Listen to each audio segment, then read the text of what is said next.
Welcome to Edwards Executive Education's virtual program delivery. In this video, we are going to show you how to make the most out of your virtual learning experience.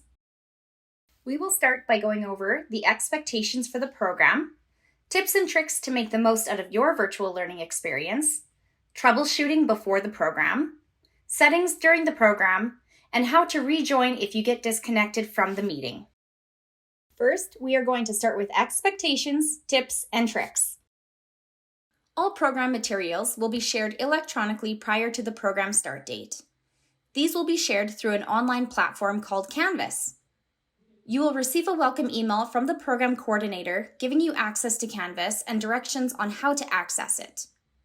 Make sure you check this platform frequently as more materials may be added closer to the start date. You will not need a username and password for Canvas, so if you are receiving an error message, just disregard it as you have full access with the link we send you. Next, ensure you have a quiet space with no distractions. This includes silencing your cell phone or removing it from your space altogether. Turn off all email and messaging app notifications so you can stay focused and maximize your takeaways from the program. We recommend staying on track by blocking off time in your calendar to implement your learnings and work on any post or pre-session work.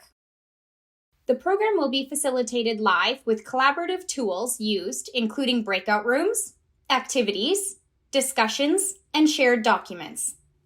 Some programs may include pre-recorded videos and online modules. Information on these pre-recorded videos and online modules will be provided through Canvas prior to the program start date. Participate to the fullest, just like you would if you were in a classroom setting. Take notes and engage with fellow participants. During the program, have your camera on and your microphone muted. We ask that you please stay muted throughout the program unless you would like to ask a question, make a comment, or are participating in a group discussion. This will help you stay focused and engaged during the program while eliminating background noise and distractions. There will be ample opportunities for breaks. If you need to step away from your computer, notify the facilitator by selecting the Away icon in the chat bar. We will show you how to do this later.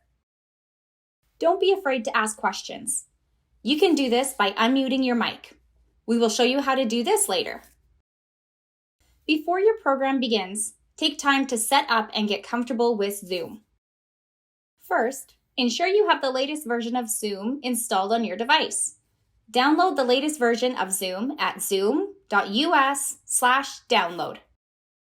Second, use the email address you registered for the program with when creating a Zoom account. This will help our facilitator allocate breakout rooms during the program. Once downloaded, ensure your technology works and troubleshoot any issues prior to your program start date. Test your speakers, microphone, and camera. This ensures you do not need to troubleshoot the day of your program and miss valuable learnings. You may also need to talk to your IT team if you need permissions to access Zoom capabilities on your work account. Lastly, establish a strong internet connection. Go to fast.com to see what your current internet connection is. Fast.com is currently showing my internet connection download speed at 110 megabytes per second. The download speed determines how fast you send your video and audio to others. Click on the Show More information to view your upload speeds. My upload speed is 44 megabytes per second. The upload speed determines how fast you receive other people's video and audio. Compare your internet connection speed to Zoom's bandwidth requirements in their Help Center to determine if your connection is strong enough. Zoom recommends at least 2 megabytes per second for both upload and download speeds. Now we will go through a short tutorial on Zoom meetings. We will start by covering how to connect with Zoom. In Canvas, you will access the Zoom meeting details under Modules and Zoom Virtual Classroom links. Take some time in the About the Program section in Canvas to get to know the facilitator, understand copyright infringements, watch this video, and know who your program coordinator is for questions and help. There are 2 ways to enter the meeting. The first is by clicking the link to join Zoom meeting. You may be required to enter the meeting ID and passcode. You will find this in your Zoom meeting details. When you click the link, you will enter the waiting room and the facilitator will be notified to grant you entry into the virtual classroom. If you do not have audio on your computer, then you can call in with the phone numbers listed in the meeting details. Follow the prompts and enter the meeting ID followed by the passcode. This is what the waiting room looks like. While in the waiting room, you can test your speaker and microphone by clicking on the Test Computer Audio button. This will bring up your settings screen. Here you can test and adjust your speaker and microphone settings. In this window, you can also test out your camera. This will start your camera and show you a preview of what it would look like once you are in the virtual classroom. Now you are all ready to wait. The facilitator will be notified to grant you entry into the virtual classroom once the program is ready to begin. We recommend that you join the waiting room 10 minutes prior to the program's start time to ensure that your camera and microphone are working properly. Once you are granted access into the virtual classroom, you can test your speaker and microphone by clicking on the audio settings at the bottom of the screen. Click Video Settings to test your camera. These options bring up the same settings panel as I showed you before. Once you have tested your speaker and microphone, we ask that you change your screen name to include both your first and last names. This will help the facilitator get to know you better and take attendance for your certificate of completion. First, click on the participants icon located at the bottom of the screen. This will open a list of all participants. From here, hover over your name. Select More, and then Rename. This will open up a screen where you will type your first and last name before hitting OK.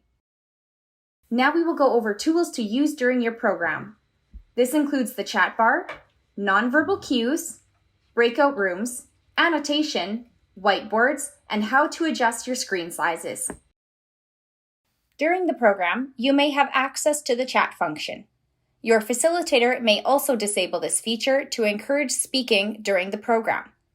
To access the chat function, click Chat at the bottom of the screen. It will open a new screen where you can chat to everyone or specific individuals within the program. Your facilitator may also share files or links through the chat function for breakout rooms and activities. You will not have access to this file once you are moved into breakout rooms. If you leave the meeting, you will also lose access to previous chats, so save any shared files, links, or topics of interest before leaving the meeting or joining a breakout room. You will also have access to nonverbal ways to interact in the program. There are 2 ways to access these. The first is clicking your reactions icon located at the bottom of the screen. You have the option of selecting clap or thumbs up. The second way you can interact is by clicking on the participants icon to open up your participants panel. This will open up a series of activities that you can use to communicate with the facilitator. The first interaction is Raise Hand. This lets the facilitator know you have a question or comment. We do not recommend using this interaction. Instead, unmute your microphone and ask your question or make your comment. The next interactions are yes and no. This can either show agreement or disagreement with what the facilitator is saying. You may also be instructed to use these interactions when answering a question. The next 2 interactions are Go Slower and Go Faster. This indicates to the facilitator to adjust the pace of the teaching. Again, we do not recommend using these 2 interactions. If you need something repeated, unmute your microphone and ask the facilitator to repeat it. Clicking on the More button brings up 5 more interactions, including thumbs up, thumbs down, and clap. Use the coffee cup to notify the facilitator when you need a break, and the clock if you have stepped away from your computer. If you have clicked on an interaction, it will be displayed by your name in the participants panel. It will remain here until you select the same interaction a second time. Your facilitator may also use a whiteboard and ask you to interact on it. The following screen is a whiteboard. To annotate and interact on it, you will move your mouse to the top banner and select View Options. It will drop down a menu where you can select Annotate. Once you select Annotate, a second menu will appear. This has all of your interactive items on it, including a text box, drawing lines, stamps, and an eraser to delete what you drew. You can also use the Format button to change the color of your line or text. Use the Undo button and Clear button to remove your last or all of your interactions. Once the facilitator is done with annotation, make sure you hit the red X on this menu to leave annotation. That covers all of the nonverbal interactions that you can have in the virtual classroom. Now we are going to take a few minutes to discuss breakout rooms. Throughout the program, your facilitator may use breakout rooms. When the facilitator opens a breakout room, you will be asked to join or automatically be pulled into a room. Here you will join other selected participants to work together on discussions and activities that the facilitator has given you. In the breakout room, you may be able to share your screen and use chat with your team members.